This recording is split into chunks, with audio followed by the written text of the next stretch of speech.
आप सभी का स्वागत है। भगवत गीता को समझे 18 दिनों में। भगवत गीता जो है एक उपनिषद है, एक ग्रंथ है।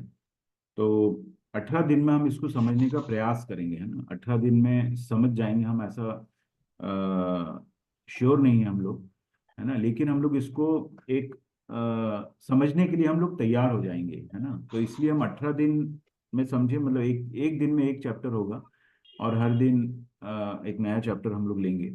तो इस तरह से 18 दिन में हम 18 चैप्टर्स, भगवत गीता में 18 चैप्टर्स हैं टोटल।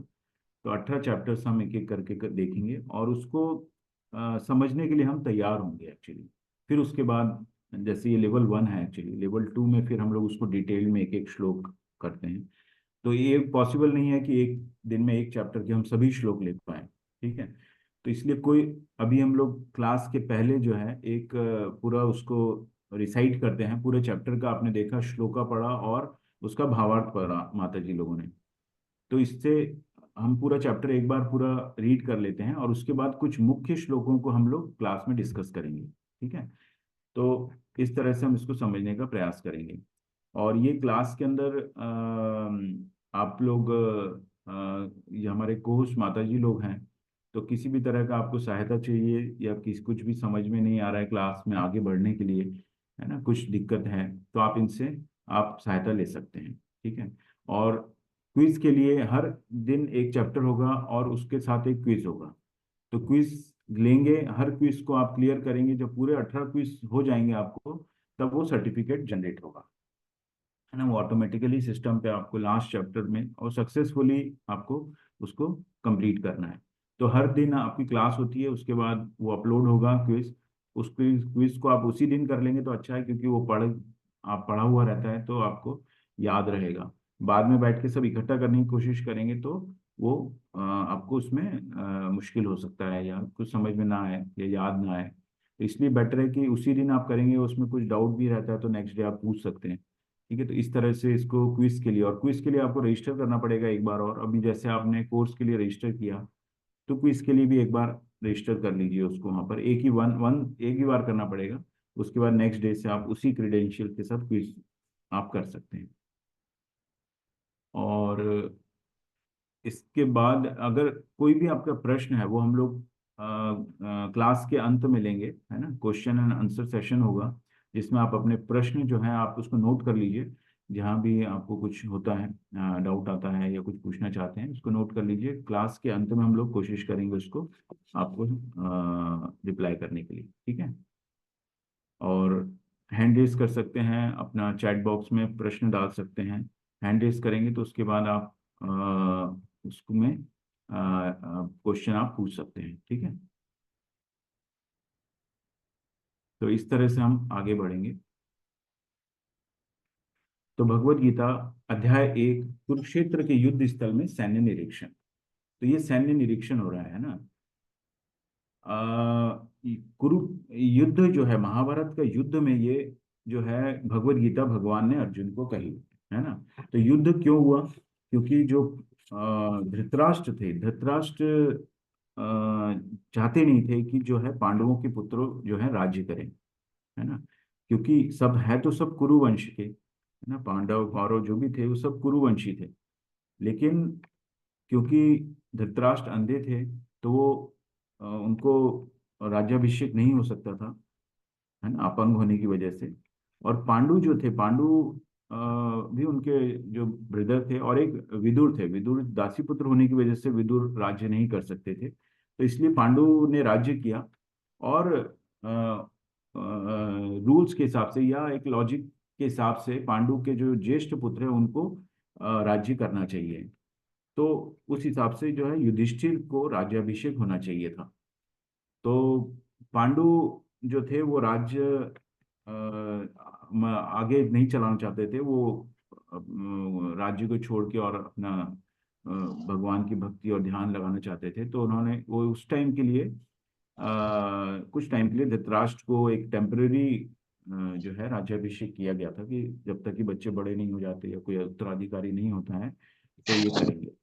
उसके बाद ये जंगल में चले गए। तो उधर फिर गांधारी और ये दोनों गर्भवती हुई, कुंती माता और गांधारी।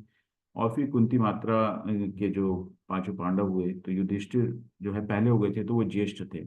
और उसके बाद जो गांधारी था उनका, उन्होंने तो एक्चुअली अपने गर्भ को नष्ट कर दिया था। और फिर बाद में व्यासदेव जी ने 100 जो है उनसे कहा, 100 घड़े घी के घड़े मंगाओ और उस जो गर्भ को नष्ट किया था उन सब के जो है उन 100 घड़ों में डाल दो। तो इस तरह से 100 पुत्र जो है धृतराष्ट्र को प्राप्त हुए थे। लेकिन क्योंकि लॉजिकली पांडु पुत्रों को राज्य करना था, लेकिन धृतराष्ट्र ने नहीं चाहते थे कि ये पांडु के पुत्र राज्य करें, है ना, वो करें या उनके पुत्र करें, है ना। तो उसमें दुर्योधन सबसे जो था ज्येष्ठ पुत्र था, तो वो चाहते थे दुर्योधन राज्य करे।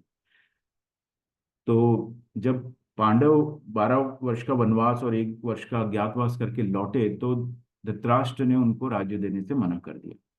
उन्होंने कहा कि मैं एक दुर्योधन ने कहा कि मैं 1 इंच भी इनको, एक सुई के बराबर, नोक के बराबर भी मैं इनको जमीन नहीं दे सकता।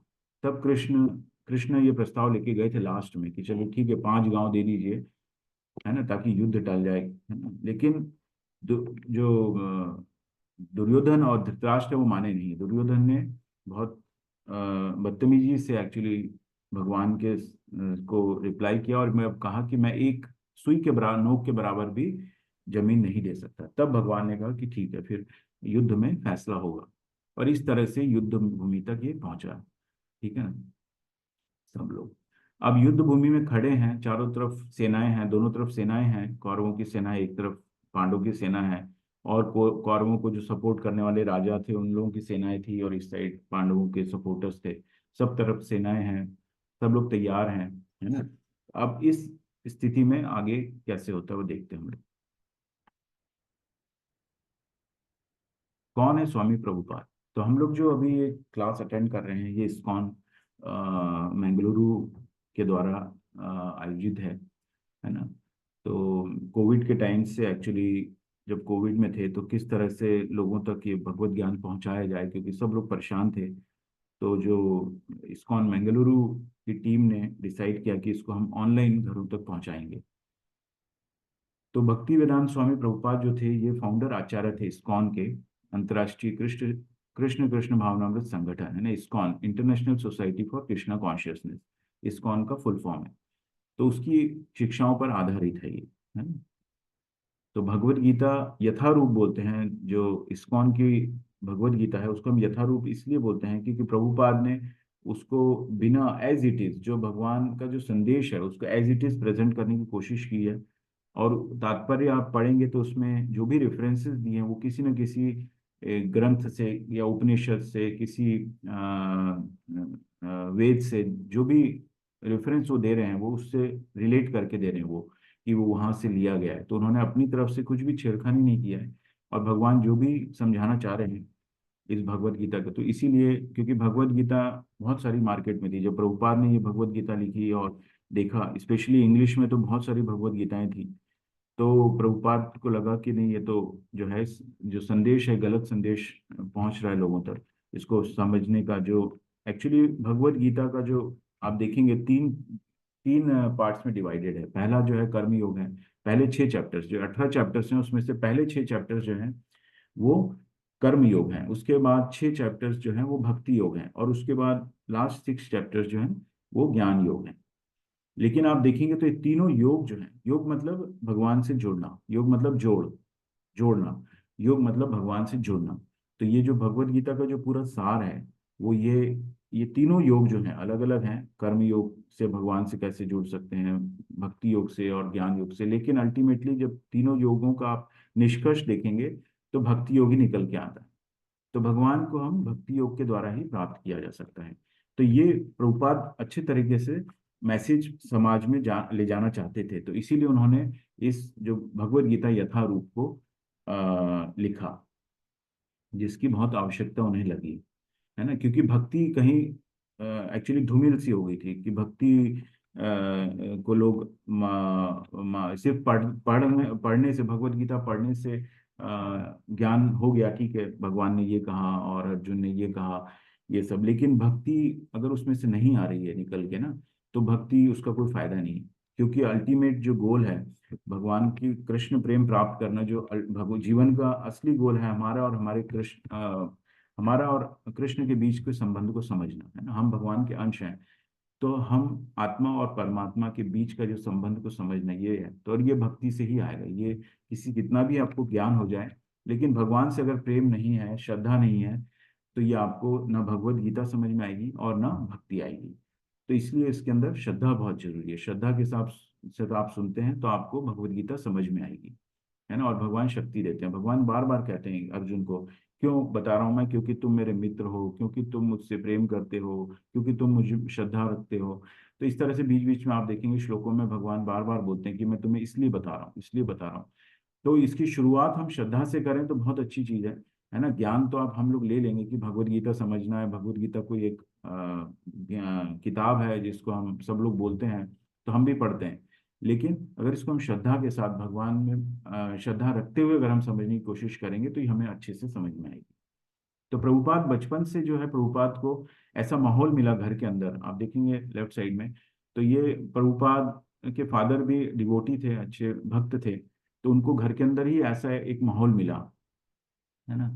तो अ, ये वो जिद करते थे कि जगन्नाथ यात्रा जो है, रथ यात्रा, जगन्नाथ जी की रथ यात्रा वो निकालें। तो उनके फादर उनको रथ ला के दिया, तो वो मोहल्ले में रथ यात्रा निकालते थे प्रभुपाद, है ना। तो बचपन से ही उनका जो है एक अट्रैक्शन था, एक भक्ति भाव था उनको, है ना। फिर जब वो बड़े हुए तो उनकी मुलाकात उनके गुरु से हुई, श्रील भक्ति सिद्धांत ठाकुर सरस्वती।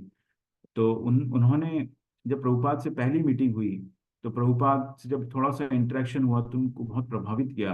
प्रभुपाद उनसे भी प्रभावित हुए बहुत, क्योंकि उनके फ्रेंड उनके घर में, क्योंकि ये माहौल था, भक्तिमय माहौल रहता था, तो आचार्य लोग आते रहते थे। तो एक दिन उनके मित्र थे नरेंद्र करके, तो उन्होंने कहा कि चलिए एक आचार्य से मिलवाने ले चलता हूँ। तो प्रभुपाद इतने उत्साहित नहीं थे, क्योंकि वो बहुत आचार्यों से मिलते रहते थे। तो वो उन्हें लगा ये भी कोई आचार्य होंगे, तो लेकिन उनके मित्र ने जिद की और वो उनको लेके गए वहां पर।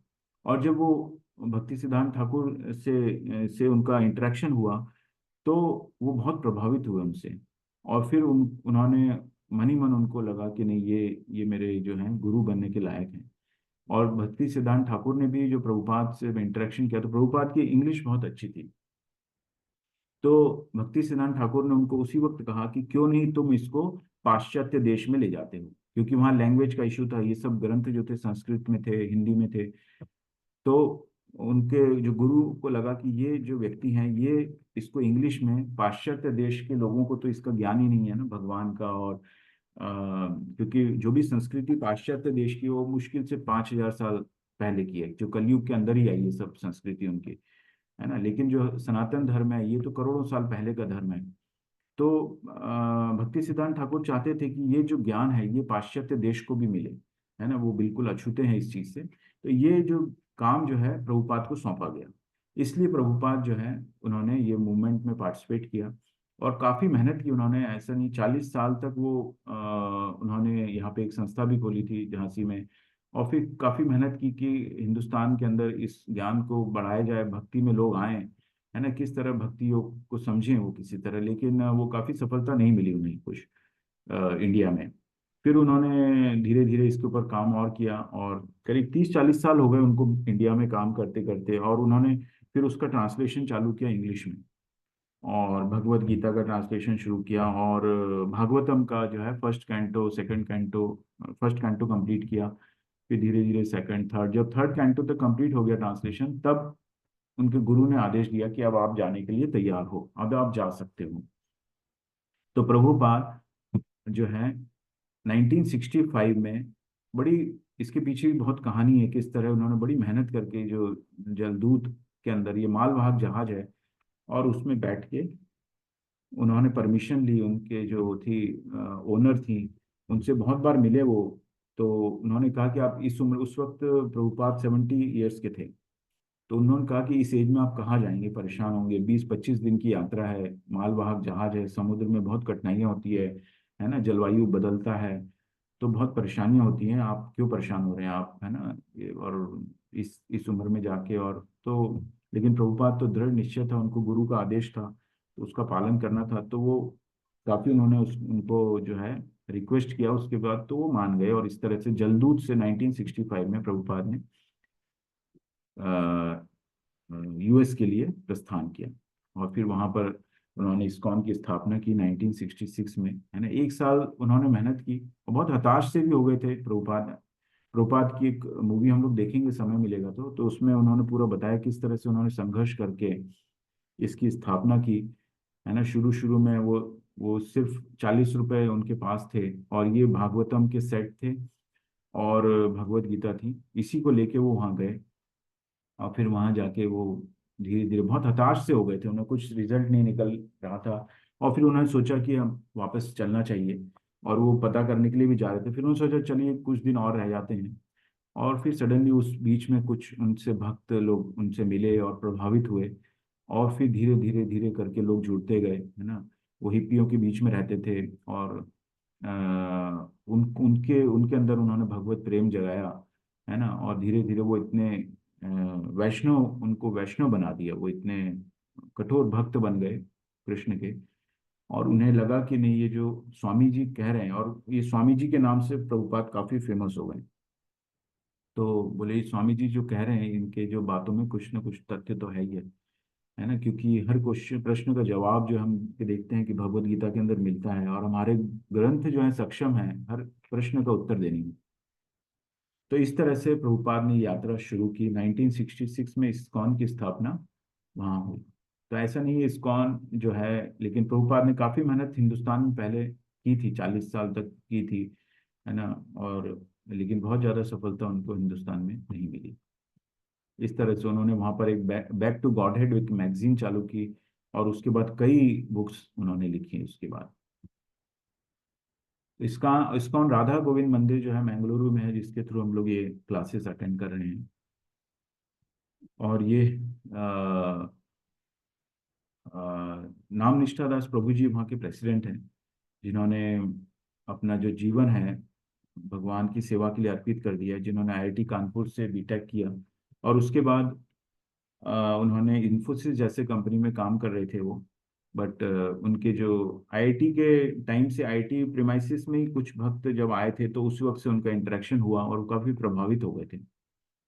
और फिर कुछ दिन नौकरी करने के बाद फिर उनका मन नहीं लगा, और उन्होंने पूरी तरह अ, अपना जीवन जो है कृष्ण प्रेम के लिए समर्पित कर दिया। तो ये ब्रह्मचारी हैं, 25 साल से ब्रह्मचारी जीवन व्यतीत कर रहे हैं। और अभी बहुत सुंदर टेम्पल का निर्माण किया है। और परम पूज्य जय पताका स्वामी महाराज जो है हमारे गुरु हैं, गुरु महाराज हैं। और फिर प्रभुपाद जी हैं, प्रभुपाद के डायरेक्ट डिसाइपल हैं, जो शिष्य थे, है ना। इन्होंने बहुत मेहनत की है जय पताका गुरु महाराज ने।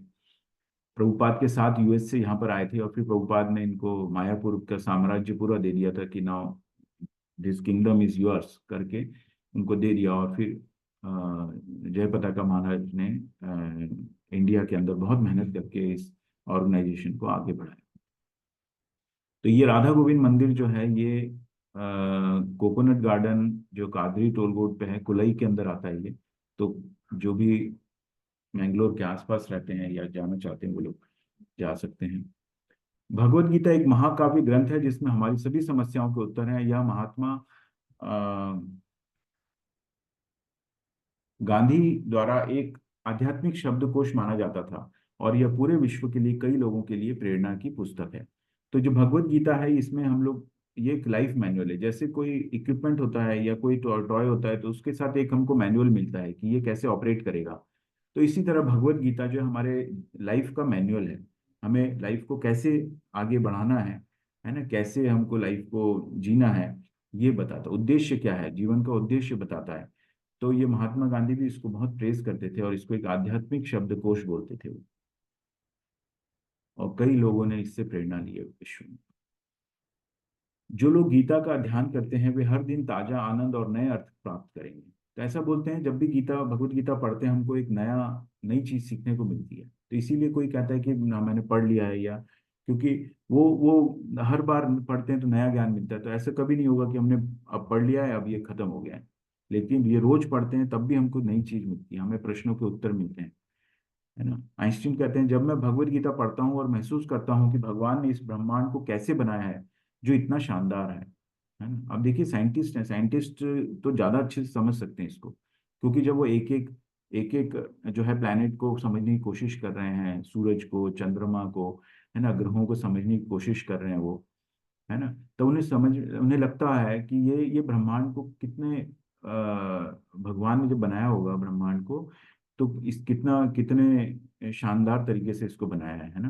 कि हम देखते हैं सूरज अपने समय से घूम रहा है, चंद्रमा समय से घूम रहा है, सब ग्रह हैं, और ऐसे अनेक ब्रह्मांड है, ऐसे एक अनेक ब्रह्मांड है। तो इससे हमको भगवान की शक्ति का अनुभव होता है। तो इसीलिए जो साइंटिस्ट हैं वो भगवान को मानने के लिए मजबूर होते हैं, क्योंकि जो चीज़ वो नहीं समझ पाते हैं वो चीज़ वो क्रिएटेड है ऑलरेडी। अगर वो बोलते हैं पानी है, भगवान ने पानी बनाया है, तो वो उसके अंदर रिसर्च कर सकते हैं कि इसके अंदर कोई दो मॉलिक्यूल है, एक ऑक्सीजन का मॉलिक्यूल है, दो हाइड्रोजन के मॉलिक्यूल है, H2O करके वाटर बनता है। लेकिन वो हाइड्रोजन ऑक्सीजन किसने बनाया है ना, और अंदर जाते हैं और अंदर जाते हैं, तो वो अल्टीमेटली भगवान तक पहुंचते हैं। तो इसीलिए जो है साइंटिस्ट भी प्रेज करते हैं। और भगवत गीता में वह ज्ञान है कि किस तरह हम भगवान तक पहुंच सकते हैं। गीता एक विशाल ग्रंथ है। गीता के एक व्यवस्थित अध्ययन में लगभग 1 वर्ष लगेगा। 18 दिनों में हम ऐसा नहीं कर सकते, इसलिए हम कृष्ण और अर्जुन के बीच विचारों के प्रभाव पर ध्यान केंद्रित कर रहे हैं। उद्देश्य गीता के गहन अध्ययन के लिए आपको तैयार करना। तो इस जो 18 दिन के क्लास का उद्देश्य यही है कि आपको इसके गहन अध्ययन के लिए तैयार करना। एक विशाल ग्रंथ है, देखने को ये लगता है कि 700 श्लोक हैं, लेकिन इसको जब भी पढ़ेंगे उतना कम है ना। जितना पढ़ेंगे उतना समझ में आता है, और नई नई चीजें समझ में आती हैं। अर्जुन की माया को कृष्ण की व्यवस्था समझना होगा। यदि अर्जुन भ्रमित नहीं होता तो कृष्ण को भगवत गीता बोलने के लिए कोई आवश्यकता नहीं होती। अर्जुन भगवत गीता के स्पष्ट प्रहलेश होता है, फिर भी भगवत गीता सभी के हित के लिए है ना। तो ये हमको एक व्यवस्था समझनी पड़ेगी भगवान की, कि भगवान कहते भी हैं भगवत गीता में कि ये ज्ञान जो है यथा रूप में जो है ये लुप्त हो गया लगता है ना। क्योंकि ये ज्ञान भगवान बताएंगे कि सबसे पहले जो है सूर्य देव विवस्वान को दिया गया था, जो लाखों करोड़ साल पहले दिया गया था, है ना। पृथ्वी पर लाखों साल पहले आया, लेकिन ये ज्ञान करोड़ों साल पहले का ज्ञान है। लेकिन ये लुप्त हो गया था, तो अब ये मौका भगवान को फिर से मिला है कि ये युद्ध भूमि में अर्जुन की जो स्थिति है वैसी हम सब की स्थिति हमारे जीवन में होती है। तो भगवान को लगा कि ये ज्ञान बहुत जरूरी है कलयुग में स्पेशली, है ना। तो ये एक मौका मिला भगवान को भगवत गीता बताने के लिए। तो ये एक माया, यहाँ पे कहा गया है कि माया को कृष्ण की व्यवस्था समझना होगा। तो भगवान की लीला है ये, किस तरह से उन्होंने भगवत गीता को बोलने के लिए एक मौके को तैयार किया, है ना। और सभी के हित के लिए है ये किसी धर्म विशेष के लिए नहीं है ये भगवत गीता भगवान ने कही है, और तब कही है जब धर्म जो तथाकथित धर्म जो हम अभी धर्म मानते हैं, पहले तो वर्णाश्रम धर्म ही होते थे, है ना, जिसमें ये हिंदू मुसलमान और सिख ईसाई कुछ भी नहीं होता था। वर्णाश्रम धर्म होते थे, 4 वर्ण होते थे और 4 तरह के आश्रम होते थे। तो तब की भी ये भगवत गीता है, तो ये सभी के हित के लिए है ना। सभी लोग इसका फायदा उठा रहे हैं, और अभी आप देखेंगे कि इस्कॉन के अंदर सब तरह के लोग, सब तरह का कंट्री के लोग जो आते हैं और इसको सीखते हैं। गीता के रहस्यवाद की यात्रा शुरू करते हैं। आपका स्वागत है। आदि शंकराचार्य द्वारा वर्णित श्रीमद् भगवत गीता की महिमा। तो श्री आदि शंकराचार्य जो थे ये एक्चुअली गौतम बुद्ध आए थे। गौतम बुद्ध के टाइम पर जब जो ग्रंथ थे उनका, उनके अंदर कई बार जो है पशु बलि के बार भी जिक्र होता है। तो पशु बलि जब दी जाती थी, और उससे ये उसका औचित्य ये होता था कि उस पशु को मुक्ति मिलेगी, उस बलि के बाद उसको मुक्ति मिलेगी, और वो अपने जो पशु योनि से जो है मनुष्य योनि में आ सकता है। ये उस यज्ञ के द्वारा बलि के बाद ये उसका जो है पशु को मिलना चाहिए, ऐसा होता था। लेकिन उसका धीरे धीरे क्या है गलत यूज होने लग गया, और पशु वध होने लग गए बहुत ज्यादा। तब गौतम बुद्ध के रूप में भगवान ने अवतार लिया, और उन्होंने कहा कि ये सब शास्त्र वास्त्र हटाओ और ये सब बंद करो, है ना। क्योंकि पशु, उनका जो जीवन का उद्देश्य यही था कि इस पशु हत्या को रोकना। तो गौतम बुद्ध आए, उसके बाद वो शास्त्र जो है वो सब धीरे धीरे पीछे की तरफ चले गए। फिर जब आदि शंकराचार्य आए वापस, तो उन्होंने देखा कि ये शास्त्र का ज्ञान तो फिर से लुप्त होते जा रहा है। तो फिर उन्होंने फिर से ही जो है शास्त्रों को स्थापित किया। तो जो आदि शंकराचार्य थे, इन्होंने गीता की महात्म्य को बताया है। तो उसमें लिखा है, गीता शास्त्रम इदम पुण्य यह पठेत प्रेत पुमान विष्णु पादम अवाप्नोति भय शोकादि वर्जितः। भगवद गीता दिव्य साहित्य है। जो इसे ध्यान पूर्वक पढ़ता है और इसके उपदेशों का पालन करता है वह भगवान विष्णु का आश्रय प्राप्त करता है, जो कि समस्त भय तथा चिंताओं से मुक्त है। ये महात्म्य एक है। तो इस तरह के जो है आदि शंकराचार्य ने गीता की महत्ता को समझाया है। गीताध्ययनशीलस्य प्राणायाम परस्य च नैव सन्ति हि पापानि पूर्वजन्म कृतानि च। यदि कोई भगवत गीता को निष्ठा तथा गंभीरता के साथ पढ़ता है तो भगवान की कृपा से उसके सारे पूर्व दुष्कर्मों के फलों का उस पर कोई प्रभाव नहीं पड़ता, है ना। तो वो कह रहे हैं कि किस तरह पड़ता है, तो उससे दुष्कर्मों के फलों का उस पर कोई प्रभाव नहीं पड़ता। ये आगे भगवान भी कहेंगे भगवत गीता में कि किस तरह हम अपने दुष्कर्मों को नाश कर सकते हैं। मलिनेमोचनं पुंसां जल स्नानम दिने दिने सुकृत गीतामृत स्नानम संसार मलनाशनम। मनुष्य जल में स्नान करके नित्य अपने को स्वच्छ कर सकता है, लेकिन यदि कोई भगवत गीता रूपी पवित्र गंगा जल में एक बार भी स्नान कर ले तो वह भौतिक जीवन भवसागर की मलिनता से सदा सदा के लिए मुक्त हो जाता है ना। तो जीवन, भौतिक जीवन जो है वो भवसागर यहाँ पे बताया गया है। तो हम अपने आप, हाँ, हम जो स्नान करते हैं तो उससे हमें बाहरी शरीर हमारा स्वच्छ होता है, लेकिन जो भगवत गीता रूपी पवित्र जो गंगा जल है उससे हमारे अंदर की मलिनता सदा सदा के लिए से मुक्त होते हैं हम लोग। मलिनता साफ होती है हमारे अंदर की। तो इसलिए बाहरी स्वच्छता और आंतरिक स्वच्छता के लिए हमें भगवत गीता का पाठ यहाँ पे बताया गया। गीता सुगीता कर्तव्या किमन्यौ शास्त्र विस्तरै या स्वयं पद्मनाभस्य मुख पदम पख मुख पदमात्म विनिसृता। चूंकि भगवत गीता भगवान के मुख से निकली है, अतएव किसी अन्य वैदिक साहित्य को पढ़ने की आवश्यकता नहीं रहती। केवल भगवत गीता का ही ध्यान पूर्वक तथा मनुयोग से श्रवण तथा पठन करना चाहिए।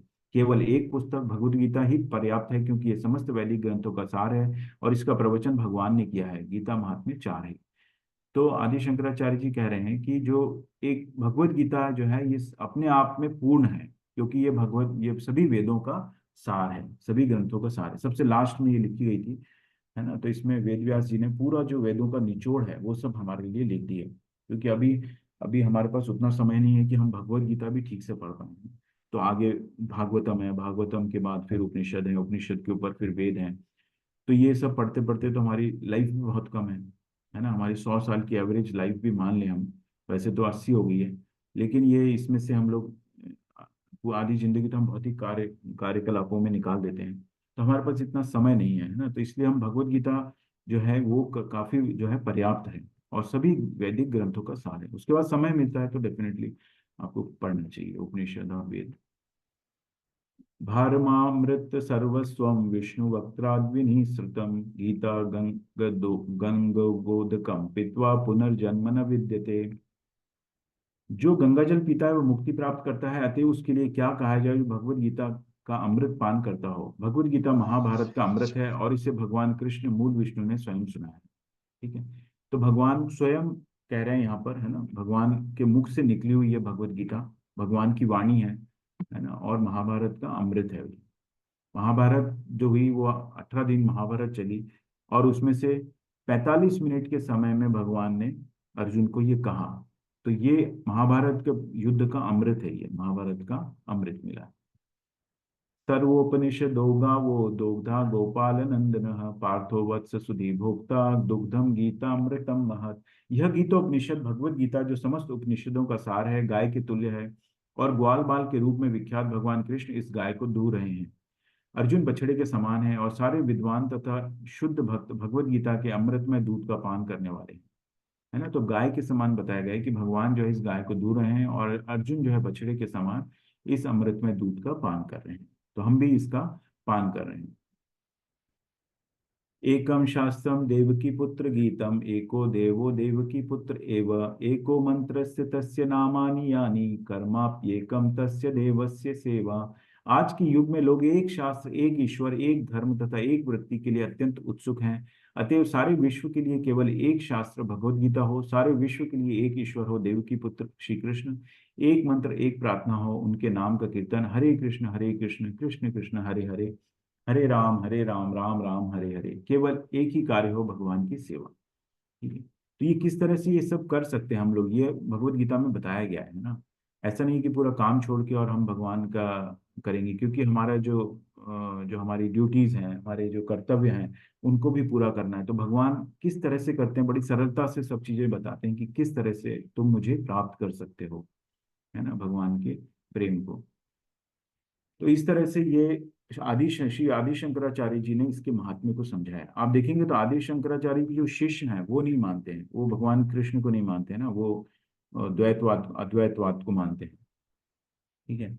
तो ये शंकराचार्य ने महात्मा कह के उनके लिए रखा है, लेकिन उनके कहने के बाद भी वो नहीं मानते, क्योंकि शंकराचार्य जी कह रहे हैं ना, और ब्रह्मा जी भी खुद कहेंगे कि गोविंदम आदि पुरुषम तम हम भजामि। ब्रह्मा जी जो जीव, पहले जीव थे जो उत्पन्न हुए थे, है ना, उसके बाद ही सृष्टि रची गई ब्रह्मा जी ने, है ना, तो वो खुद कहते हैं गोविंदम आदि पुरुषम तम हम भजामि। तो इस महात्म्य को शंकराचार्य जी भी समझाना चाह रहे हैं कि गोविंद ही आदि पुरुष है। तो पहला अध्याय है अर्जुन विसर्ग योग, अर्जुन का योग विलाप, है ना। धृतराष्ट्रवाच धर्म क्षेत्रे कुरुक्षेत्रे समवेतायुयुत्सवः मामका पांडवाश्चैव किम अकुर्वत संजय। धृतराष्ट्र ने कहा, हे संजय, धर्म भूमि कुरुक्षेत्र में युद्ध की इच्छा से एकत्र हुए मेरे तथा पांडु के पुत्रों ने क्या किया। अब यहाँ से आप उसके फ्लो को हमको धीरे धीरे समझना है, ठीक है।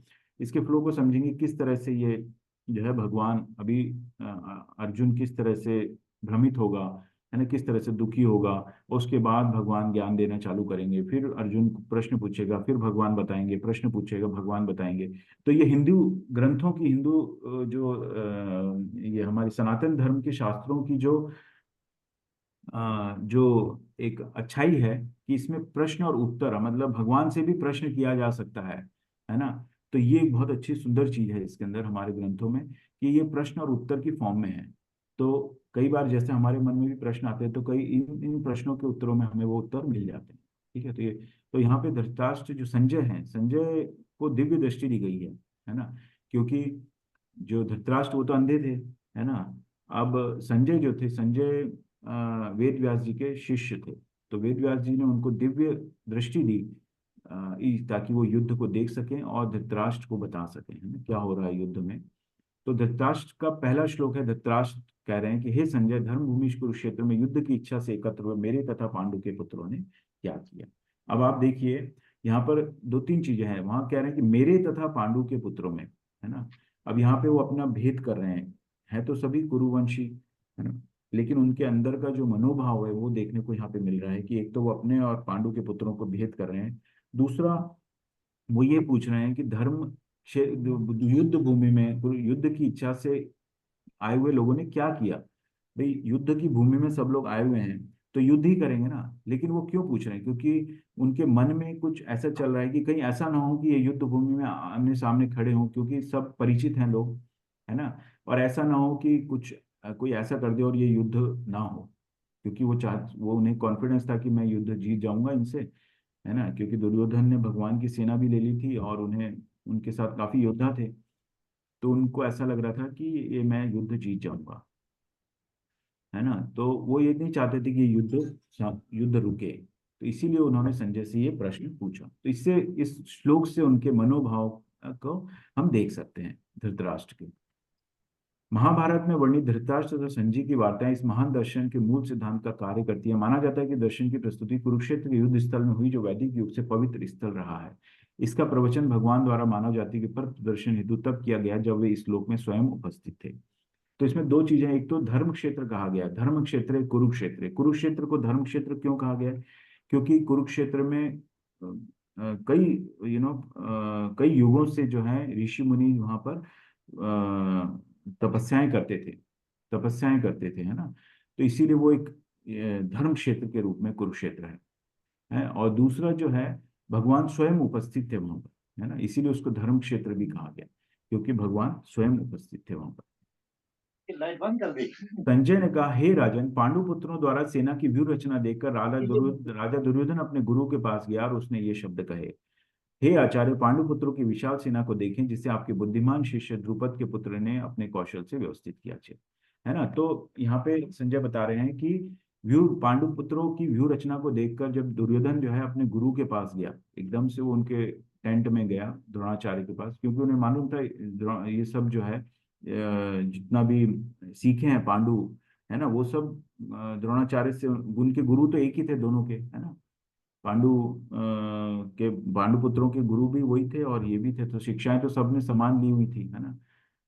तो वो ये एक तो वो उनको बताना चाह रहे थे कि एक तो जो है द्रुपद के पुत्र का नाम लिया है। द्रुपद के पुत्र जो था धृष्टद्युम्न जो था, धृष्टद्युम्न, क्योंकि द्रुपद और द्रोणाचार्य के बीच के अंदर कुछ उनकी राइवलरी थी, उनके अंदर जो थी उनकी दुश्मनी थी एक्चुअली। तो वो उस दुश्मनी को याद दिलाना चाह रहा है दुर्योधन कि आप ऐसा नहीं है अपने शिष्य को आगे सामने देखकर, है ना, क्योंकि धृष्टद्युम्न को भी उन्होंने शिक्षा दी थी, क्योंकि द्रुपद चाहते थे कि मेरे मुझे ऐसा पुत्र प्राप्त हो जो द्रोणाचार्य को मार सके।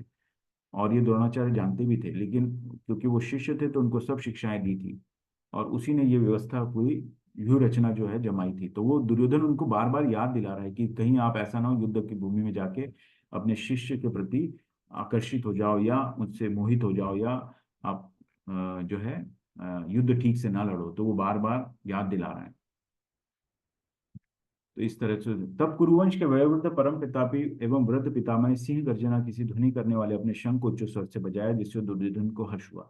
तो दुर्योधन इस बीच में क्या कर रहा है कि अपनी जो सेना है उसको मनोबल को बढ़ा रहा है ना। और सेना के मनोबल को भी बढ़ा रहा है, साथ साथ में भीष्म पितामह को भी के भी मनोबल को बढ़ाने की कोशिश कर रहा है, क्योंकि उसको पता है कि ये लोग जो है पांडवों से अटैच्ड हैं।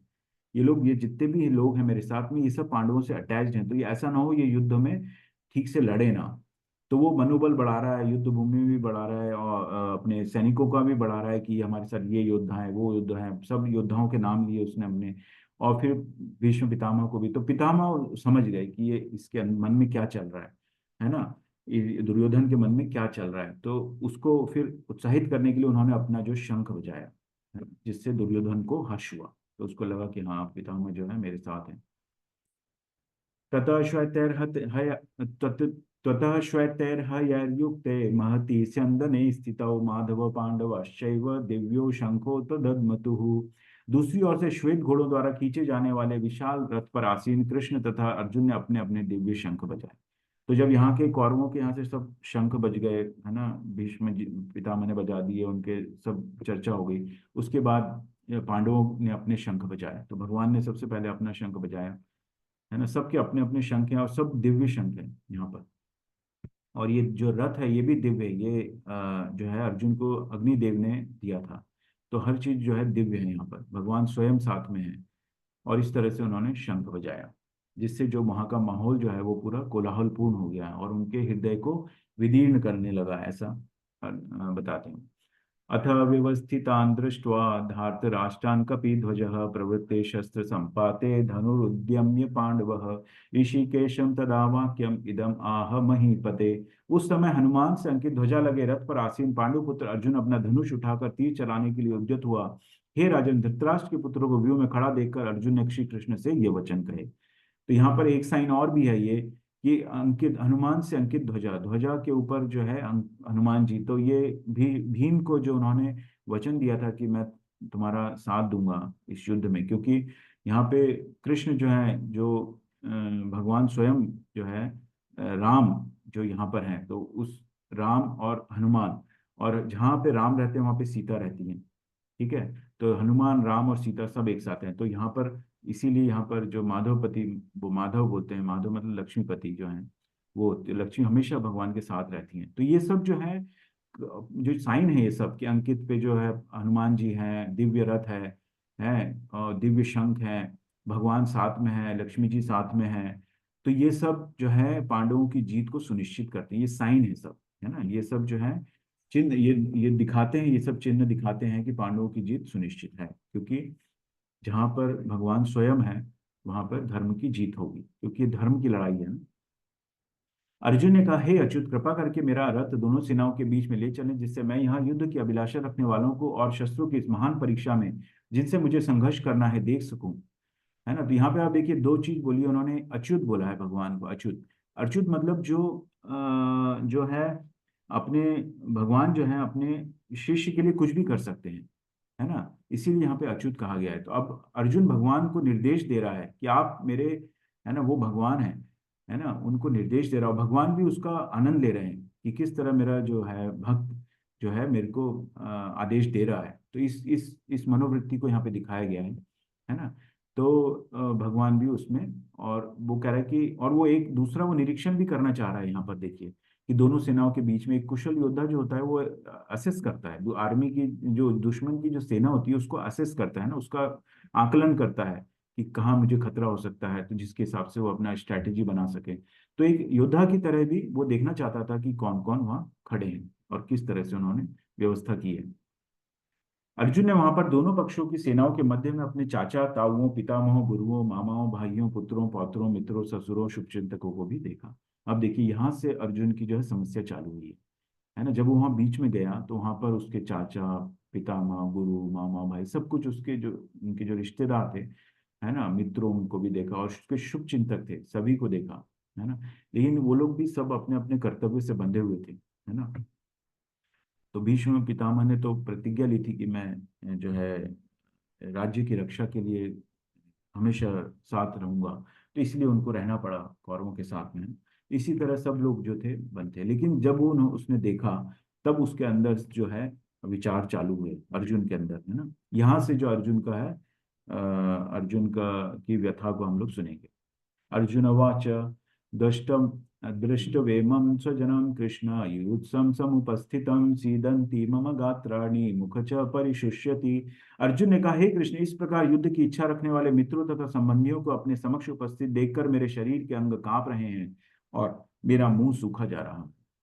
आप देखिए ये जो हो रहा है अर्जुन के साथ, अंग कांप रहे हैं, मुंह सूख रहा है, उसके रोंगटे खड़े हो रहे हैं, है ना। ये दो स्थितियों में होता है। एक तो तब होता है कि जब आप बहुत ज्यादा डर जाते हो, है ना। एक जब बहुत ज्यादा डर जाते हो, और या फिर आपको एक वो होता है कि जब आपको आप ऐसी स्थिति में हो जब आपको मतलब बहुत अच्छा नहीं लगता, अच्छा नहीं इन द सेंस कि वो उससे आप सहमत नहीं हो, और आपको मतलब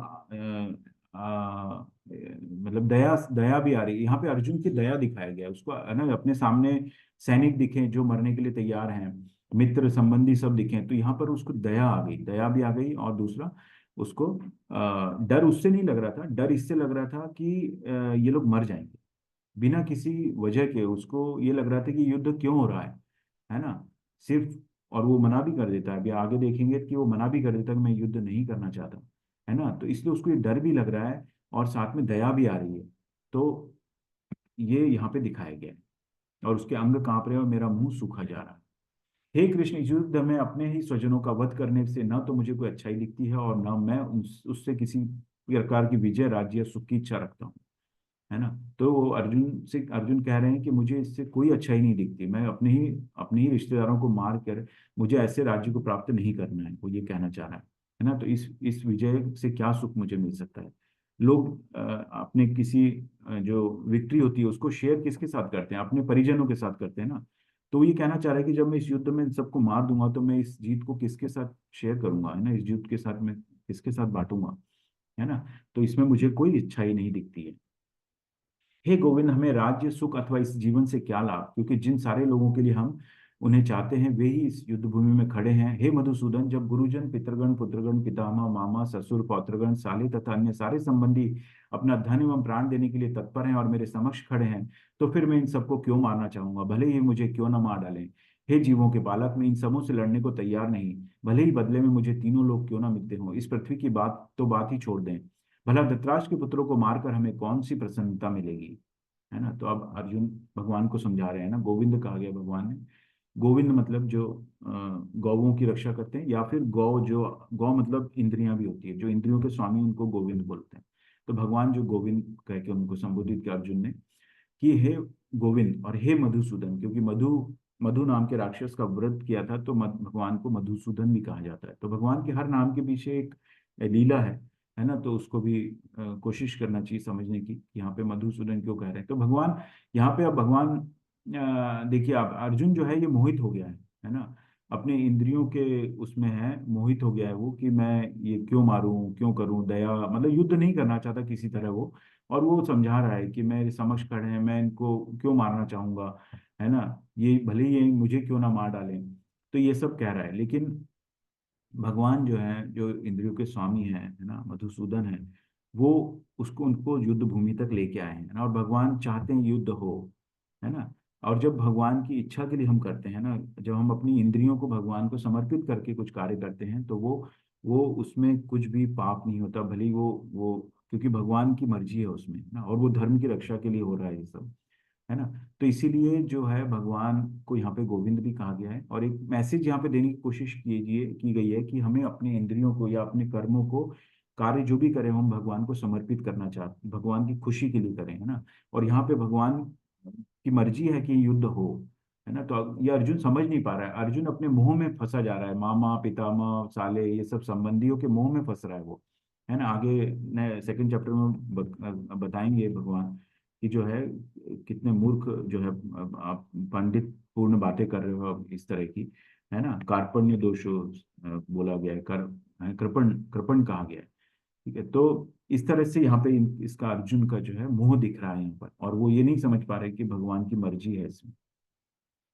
कुल का नाश होने पर सनातन कुल परंपरा नष्ट हो जाती है, और इस तरह शेष कुल भी अधर्म में प्रवृत्त हो जाता है। तो पहले तो उसको दया आ गई, फिर बोला पाप होगा, क्योंकि ये आतताइयों का वध करते हैं, तो इससे आतताई होते हैं जो वध करते हैं, और वो उनसे पाप लगेगा। अब कह रहा है कि इससे कुल परंपराएं नष्ट हो जाएगी, है ना। कुल भी अधर्म में प्रवृत्त हो जाता है। हे कृष्ण, जब कुल में अधर्म प्रमुख हो जाता है तो कुल की स्त्रियां दूषित हो जाती है, और स्त्रीत्व के पतन से हे वृष्णिवंशी अवांछित संतानें उत्पन्न होती है। तो यहाँ से अर्जुन बताना है, वर्ण शंकर बता रहा है अर्जुन, कि जब पूरी कुल परंपरा नष्ट हो जाएगी, और कुल जो अधर्म में प्रवृत्त हो जाएगा सब कुछ, और जब कोई शेष नहीं रह जाएंगे, है ना, युद्ध में सब लोग मर जाएंगे, कुल की परंपराएं नष्ट हो जाएंगी, तो जो स्त्रियां बची रह जाएंगी, है ना, वो दूषित हो जाएंगी। और जब दूषित हो जाएंगी तो उससे अवांछित संतानें उत्पन्न होगी, जिससे वर्ण शंकर होगा, है ना।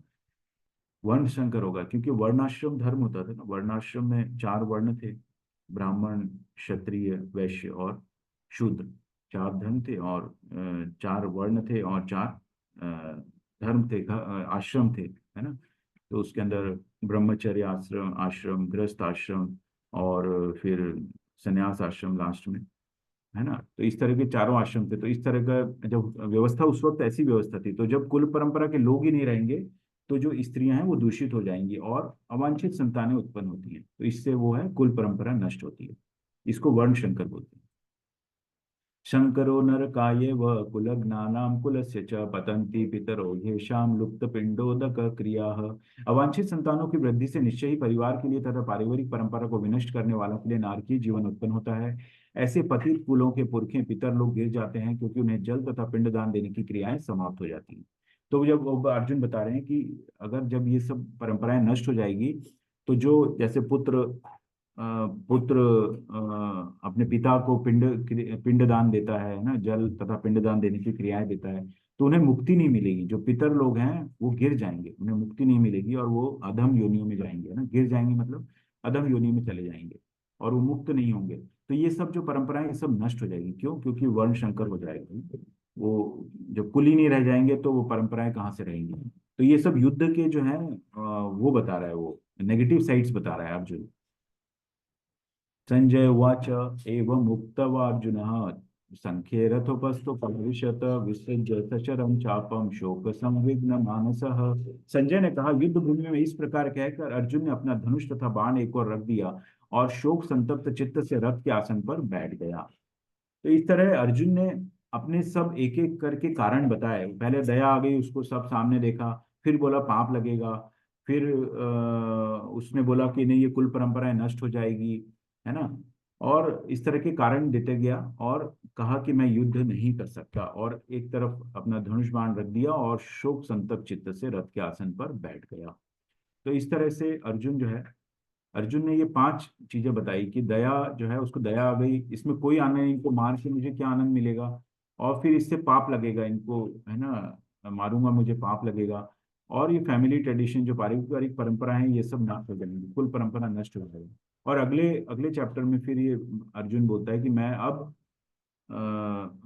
कंफ्यूज हो गया हूँ, मैं मुझे समझ में नहीं आ रहा है क्या सही है और क्या गलत है ना। तो ये पांच कारण थे जो अर्जुन जो नहीं लड़ना चाहता था युद्ध, अर्जुन के। तो इस तरह से ये फर्स्ट चैप्टर में ये भगवत गीता की भूमिका बनी है, किस तरह से भगवान किन परिस्थितियों में आप भगवत गीता बताना चालू किया, भगवत गीता का ज्ञान हमें मिलेगा। तो अर्जुन की मनोस्थिति को समझते हुए हमें इसको समझना होगा।